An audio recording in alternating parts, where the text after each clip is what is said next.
جی بسم اللہ الرحمن الرحیم۔ ہم آیت مبارکہ پڑھ رہے تھے سورہ بقرہ کی آیت نمبر 274، جس میں اللہ سبحانہ تعالیٰ فرما رہے تھے کہ جو لوگ سود کھاتے ہیں وہ قبروں سے اس طرح حواس باختہ اٹھیں گے جیسے کسی کو جن نے لپٹ کر دیوانہ بنا دیا ہو۔ یہ اس لیے کہ وہ کہتے ہیں کہ سودا بیچنا بھی نفع کے لحاظ سے ویسا ہی ہے جیسے سود لینا، حالانکہ سودے کو اللہ نے حلال اور سود کو حرام کیا ہے۔ سورہ بقرہ آیت 274۔ یہ بات کلیئر ہو رہی ہے کہ سودا بیچنا اور سود لینا دو مختلف چیزیں ہیں۔ اس فرق کو علماء کرام نے بہت سے موقعوں پہ واضح کرنے کی کوشش کی ہے، تو اس آیت مبارکہ کو غور سے سمجھنا چاہیے۔ اچھا، سورہ مائدہ ہی کی آیت نمبر 64 تا 66 میں اللہ سبحانہ تعالیٰ فرما رہے ہیں، اور اگر اہل کتاب ایمان لاتے اور پرہیزگاری کرتے تو ان پر رزق می کی طرح برستا کہ اپنے اوپر سے اور اپنے پاؤں کے نیچے سے کھاتے۔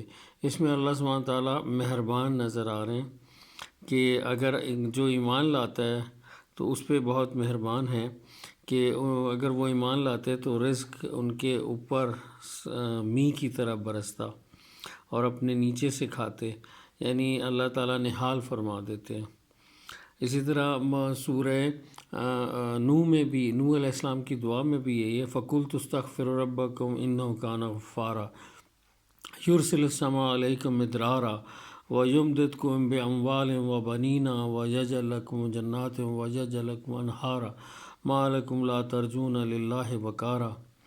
تو اس میں بھی نوح علیہ السلام لوگوں سے فرما رہے تھے، جس کو قرآن میں حصہ بنا دیا گیا کہ اللہ، میں نے تو ان سے کہا تھا کہ اگر تم اللہ پر ایمان لاؤ گے تو اللہ تم پر رزق می کی طرح برسائے گا اور تمہیں میوے دے گا، بیٹوں سے نوازے گا، خوشحال کر دے گا۔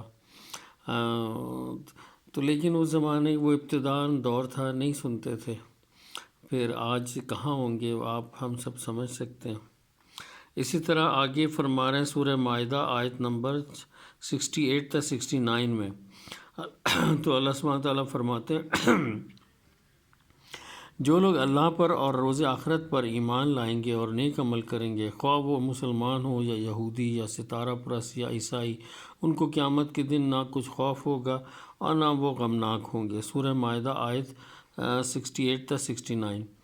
تو یہ اس زمانے میں ابتدائی دوروں میں جو آیتیں نازل ہوئی تھیں، ابتدائی دوروں کا یہ نقشہ کھینچا جا رہا ہے قرآن کریم میں۔ اللہ سبحانہ تعالیٰ فرما رہے ہیں کہ ابتدائی طور پہ کیونکہ انسان عقل کے مدارج سے گزر رہا تھا، ابھی اتنا ذہین نہیں تھا کہ ڈیپ گہرائی کا علم سمجھ سکے یا جان سکے، تو ابتدائی طور پہ پیغمبروں کو یہ ہدایت تھی کہ انہیں چند باتیں بتائی جائیں، جیسے جو کوئی اللہ پر ایمان لائے گا اور روز آخرت پر اور بس نیک عمل کرے گا، تو خواہ وہ یہودی ہوں، ستارہ پرست ہوں، عیسائی ہوں، وٹ ایور، ان کو نہ کوئی خوف ہوگا نہ وہ غمناک ہوں گے۔ یہ ابتدائی دور کی آیتیں۔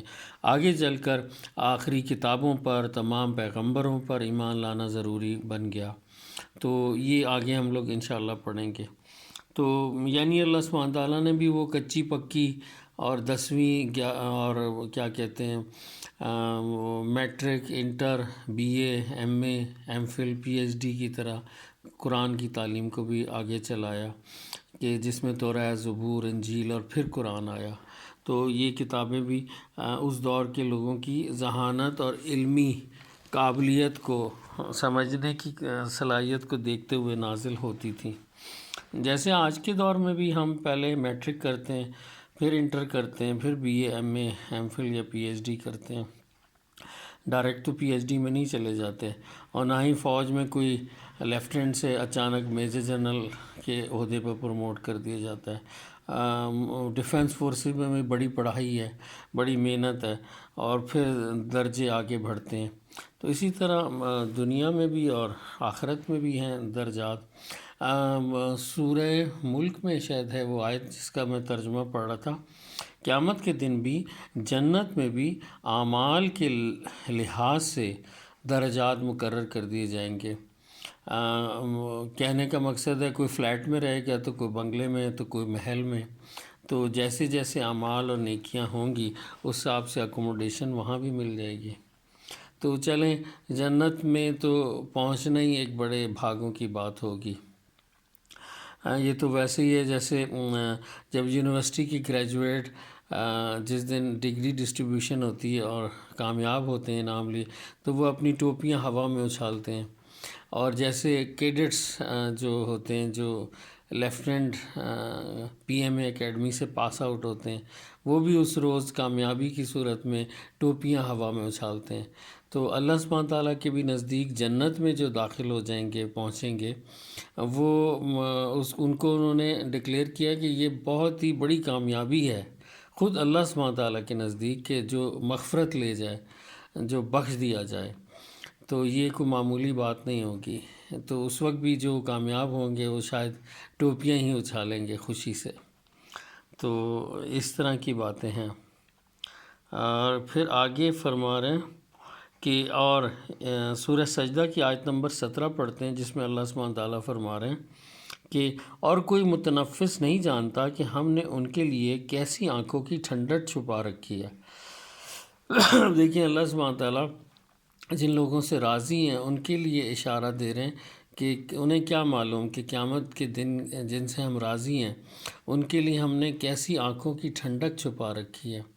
تو اگر اس ٹھنڈک کا ٹیسٹ لینا ہے تو اچھے کام کیجئے، نہ ڈنڈیاں ماریے، نہ دھوکہ دیجئے، اور نہ کسی کا دل دکھائیے، اور جیسے جیسے فرما دیا ہے نہ رشوت لیجئے نہ دیجئے، اور ڈرنا ہے تو اللہ سے ڈریے، ادب کیجئے رسول کریم صلی اللہ علیہ وسلم کا اور محبوب ہستیوں کا۔ تو پھر امید ہے کہ اللہ تعالیٰ آسانی فرما دیں گے۔ تو یہاں سورہ سجدہ کی آیت نمبر 17 پہ آج کا درس ختم کرتے ہیں، اور اس دعا کے ساتھ کہ اللہ تعالیٰ ہم لوگ کو عمل کی توفیق دیں، اور مجھ پر بھی اور آپ سب پر بھی اپنے رحمت فرمائے، رحم فرمائے، رحم کے بغیر گزارا نہیں ہے۔ وآخر دعوانا ان الحمد للہ رب العالمین۔ اجیب دعوت الداع اذا دعان فلیستجیبوا لی ولیؤمنوا بی لعلہم یرشدون۔ ان ربی لسمیع الدعاء ان ربی قریب مجیب۔ سبحان ربک رب العزت عما یصفون وسلام علی المرسلین والحمد للہ رب العالمین۔ السلام علیکم ورحمۃ اللہ۔